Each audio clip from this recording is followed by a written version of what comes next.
শহরের কোলাহল থেকে একটু দূরে, যেখানে ঢেউয়ের শব্দ আর নোনা হাওয়ার মাঝখানে শুরু আমাদের ছোট্ট ভ্রমণ। বিশাল এই সমুদ্র, শান্ত পরিবেশ, আর যতদূর চোখ যায় প্রকৃতির অপরূপ সৌন্দর্য।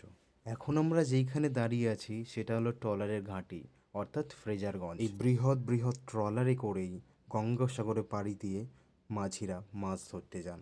সব মিলিয়ে বকখালি যেন এক অন্যরকম অনুভূতি।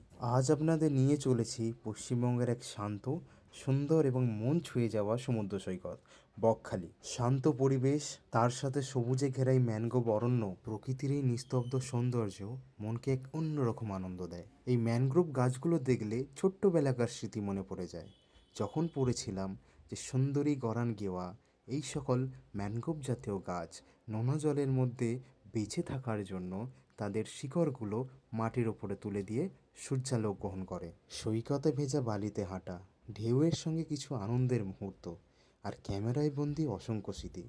এই ছোট্ট সফর আমাদের কাছে এক বিশাল এবং সুন্দর মিষ্টি স্মৃতির সমাহার করে দেয়। তার সাথে ছিল নানা ধরনের সামুদ্রিক মাছ, ছিল পমপ্লেট, ভেটকি, চিংড়ি, স্কুইড মাছ, এমনকি অক্টোপাসও।